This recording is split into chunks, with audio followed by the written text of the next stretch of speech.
E aí galera, quem fala aqui mais uma vez é o professor Carlos Alípio, e hoje eu estou trazendo aqui para vocês mais uma videoaula, um suporte didático que você já conhece esse material, e espero que vocês possam tirar o máximo proveito, né, dessa videoaula. E o tema da aula de hoje, que nós vamos trabalhar, é o conceito de trabalho e energia, né? Então vamos lá. Então nós temos um tópico principal aí, trabalho e energia, e algumas ramificações. A primeira ramificação diz a respeito do trabalho. Na sequência nós temos a potência, na sequência nós temos energia. As energias vão se dividir em potenciais, né, energia potencial e cinética, e nós vamos falar um pouquinho ao final da conservação da energia, né? Então vamos lá. Bem, o que é o trabalho? Bem, o termo trabalho é um termo que no dia a dia nós temos várias definições para ele. O trabalho ele está relacionado no nosso linguajar cotidiano a esforço, aquilo que a gente faz para ganhar um salário no final do mês, aquilo que cansa. Mas o trabalho em física ela tem uma outra conotação, né? Ela tem outro significado. O trabalho é algo relacionado diretamente com energia. Então, eu costumo dizer sempre para o meu aluno que se um sistema contiver energia, ele pode realizar trabalho, né? Então, trabalho e energia são duas pilastras que, digamos assim, estão conectadas, né? Mas aí eu coloquei na telinha uma definição mais aprofundada do que é o trabalho. O trabalho ele pode ser interpretado como uma forma de transferir energia de um sistema para outro. Então, quando você realiza um trabalho, na verdade você está transferindo energia de um sistema e colocando essa energia em outro, né? Quando você pega uma pedra no chão e, sob a ação da gravidade, você eleva essa pedra. Na verdade você está fazendo um trabalho porque você está transferindo energia do seu sistema biológico, dos alimentos que você ingeriu, e fazendo a pedra adquirir aquela energia potencial gravitacional que a gente vai ver um pouquinho mais à frente. E como é que nós vamos calcular? O trabalho ele é calculado pela seguinte expressão: o trabalho é igual a força vezes o deslocamento. Então trabalho é igual a força vezes o deslocamento. Lembrando que a força é medida em newtons, o deslocamento é medido em metros, e o produto newton vezes metros intitulou-se joule, representado pela letra J.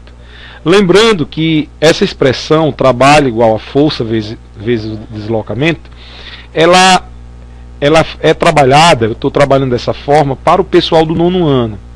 Mas para o ensino médio essa formulazinha vai mudar, né? Essa fórmula vai ser definida como um produto escalar, né? Mas por enquanto, né, a fórmula de trabalho ela fica bem expressa como sendo o produto entre a força e o deslocamento. Na sequência nós temos aí o termo potência, né? Então o que é a potência? Imagine o seguinte exemplo. Vamos dizer que você está na base de um prédio, você e seu colega, e os dois, o objetivo é chegar no 10º andar, né? Então os dois vão realizar um trabalho para chegar a esse 10º andar. Agora vamos supor que você executou esse trabalho em 5 minutos e o outro executou o trabalho em 10. Observe, o trabalho é o mesmo dos dois, vão subir 10 andares, mas o tempo de execução, né, foi diferente. Você chegou lá mais rápido porque você tem uma potência maior. Então, o que é que a potência indica? Na verdade, a potência é uma grandeza que informa a rapidez com que o trabalho ele é executado, né? E como é que nós faremos para calcular? A potência ela é calculada por um quociente do trabalho dividido pelo intervalo de tempo. E a unidade do trabalho é o joule e o tempo é medido em segundos. E a potência, como é medida em joules por segundo, recebeu o nome de watts, representado pela letra W. Falar um pouquinho agora do conceito de energia. Bem, energia, como nós já falamos em trabalho, era algo relacionado à energia. Então, a energia vai ser algo relacionado também com o trabalho. Então, se um sistema tem energia, ele pode executar, né, um trabalho. Se ele puder transformar esse tipo de energia em outro, ou digamos assim, consumir essa energia, poderá ser executado um trabalho. Então, a energia é algo relacionado com a capacidade de realizar trabalho, né? Um exemplo disso é a energia eólica, né, que o ar em movimento, que é chamado de vento, ele impulsiona as hélices de um gerador e essa energia de movimento se transforma, né, através de um trabalho, é executado sobre as hélices um trabalho, empurram aquelas hélices, né, o vento, e retransforma aquela energia de energia de movimento em energia elétrica. Um outro tipo de energia é a energia solar, no qual a energia, na forma de radiação de luz, é transformada em energia elétrica, por exemplo. Pode ser transformada em energia térmica, a radiação solar, por exemplo, no aquecedor solar também. E nós temos a hidrelétrica, que é o exemplo mais comum que nós temos aqui no Brasil, né?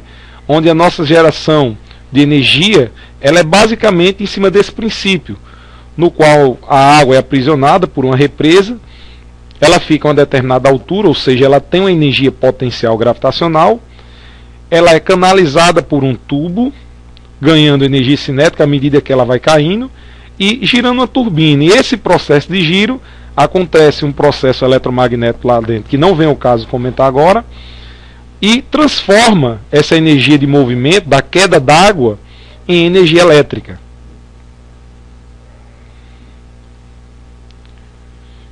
Bem, vamos comentar agora o conceito de energia potencial, né, e o conceito de energia cinética. Bem, a energia cinética é uma energia relacionada ao movimento. Ou seja, tudo que está em movimento, tudo que se desloca, ela tem uma energia relacionada a esse movimento, que foi chamada de energia cinética. E como é que nós faremos para calcular? Bem simples aí, ó, queridos alunos. Energia cinética é igual a massa vezes a velocidade ao quadrado dividido por 2. Então, o que é que tu vai fazer para calcular a energia cinética? Tu vai pegar a velocidade,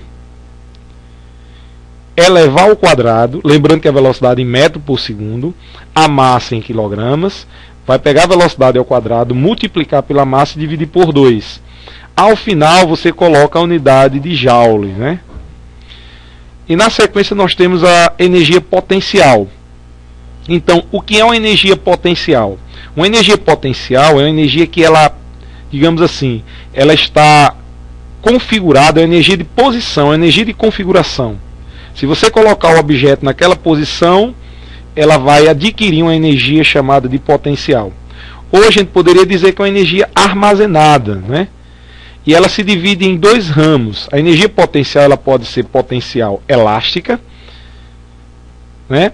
Onde essa energia potencial elástica é aquela energia armazenada numa mola, em algo que estique ou comprima, né?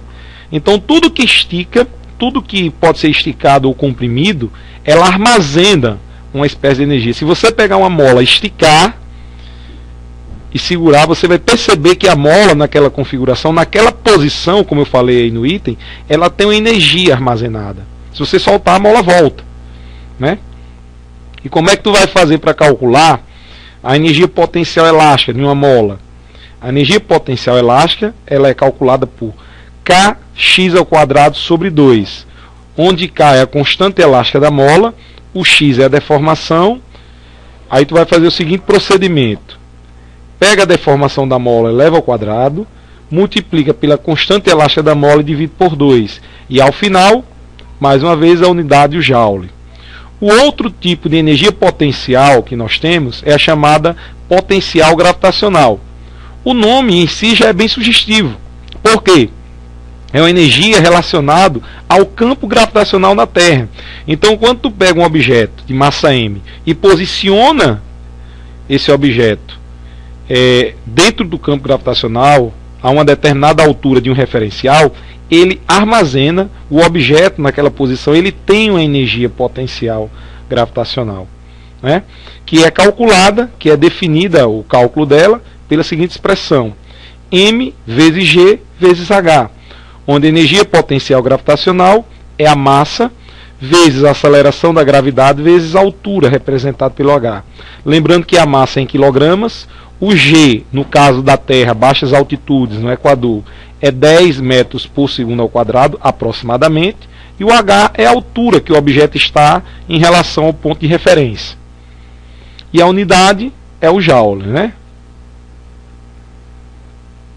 Então, vamos fazer um exercíciozinho de energia potencial elástica, né? Então, veja só.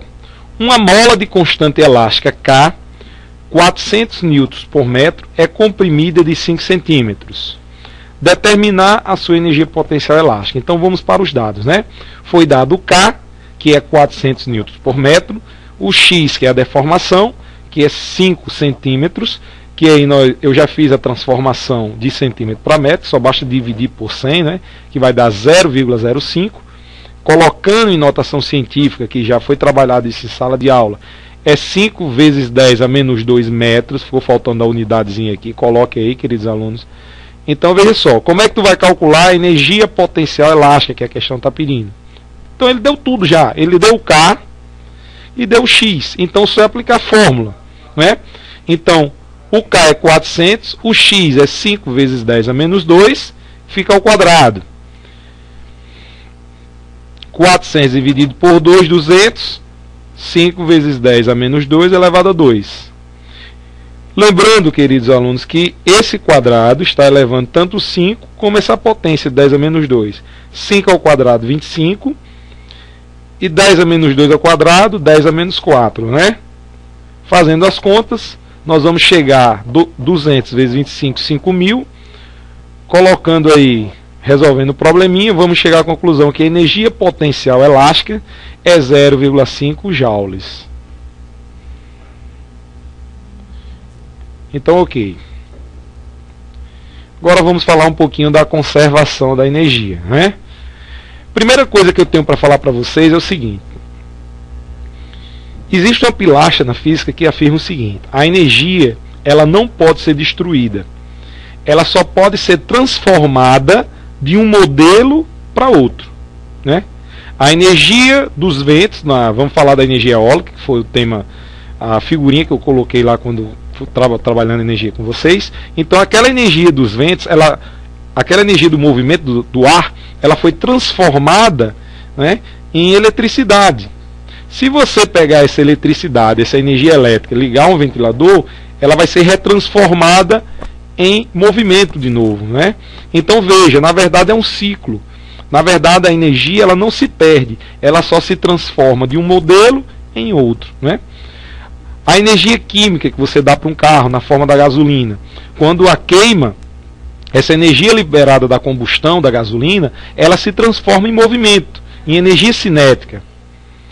Então, a conservação da energia é o princípio que afirma que a energia não pode nem ser criada nem destruída, apenas transformada de um modelo em outro, né? O exemplo aí é da energia elétrica, né? Nós temos as torres de transmissão que conduzem essa energia elétrica. Quando ela chega numa lâmpada na sua residência, essa energia elétrica ela se transforma em luz, energia luminosa, mas a lâmpada também aquece.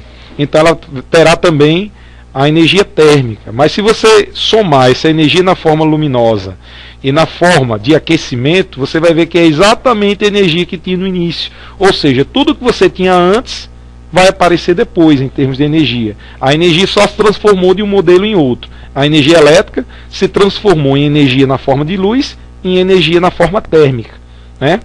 Ou seja, ela se conservou.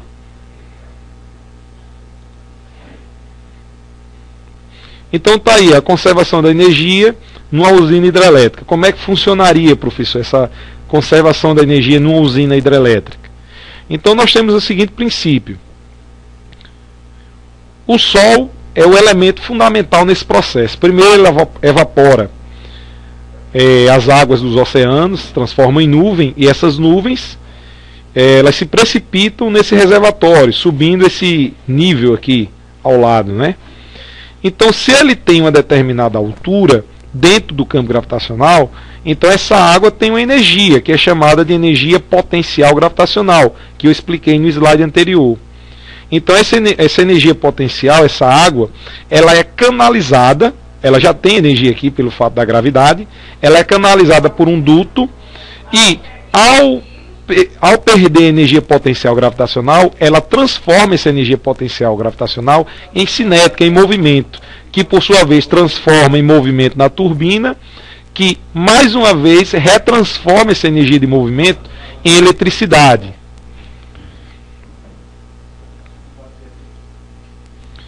Vou mostrar para vocês aqui um programinha que ilustra exatamente isso. Vamos pegar o garotinho aí, ó, nós temos uma rampa, uma espécie de half de skate, e eu queria que vocês observassem a seguinte configuração desse programa. Então nós temos aí a energia cinética representada em verde, nesse círculo verde, a energia potencial gravitacional representada pelo azul e a energia térmica, né? Então vamos lá, vamos posicionar o garotinho lá em cima. Então quando ele está aqui em cima, nós só temos que tipo de energia? Se ele não tem movimento, não tem energia cinética, mas ele tem altura dentro do campo gravitacional. Então se ele tem altura, ele vai ter energia potencial gravitacional. À medida que eu solto, né, eu dou um play aqui no sistema, você observa que à medida que ele desce, a altura diminui, ou seja, a energia potencial gravitacional diminui, e o movimento do garoto aumenta, ou seja, a energia cinética aumenta. Eu vou colocar um gráficozinho para ilustrar essa transformação da energia cinética em potencial, mostrando que uma se converte na outra. Quando uma diminui, consequentemente a outra tem que aumentar, mostrando com isso exatamente o princípio da conservação da energia. Então vamos lá, vou colocar o garotinho no ponto mais alto. Ó, você percebe que a coluna, ó, diminuiu a altura, diminui a energia potencial gravitacional. Aumentou a altura, aumenta a energia potencial gravitacional, que é essa colunazinha em azul. Então aqui em cima ela tem puramente energia potencial gravitacional. Quando eu der o play, você vai ver que essa coluna vai diminuir, que é a potencial gravitacional, e a cinética vai aumentar, implicando dizer que toda a energia potencial se transformou em cinética. Ó.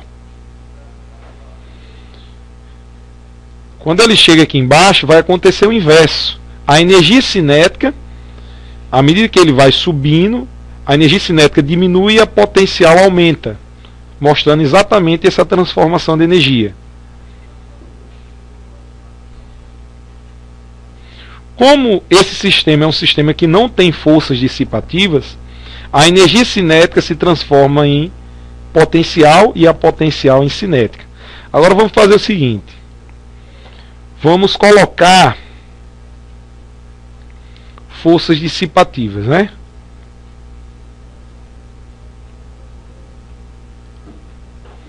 Então vamos colocar uma força dissipativa. Veja aqui a coluna em vermelho, onde você vai ver que essas energias elas vão diminuir e vai ser transformada em energia térmica, vai se transformar em aquecimento. Ó. Veja. O garoto está começando a diminuir a amplitude, né, até parar.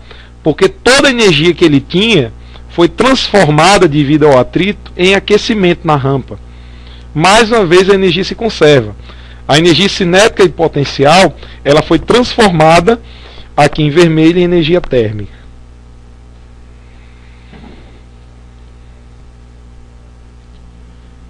Então galera, valeu, um abraço, espero que vocês tenham muito sucesso e esse material é para vocês. Valeu galera.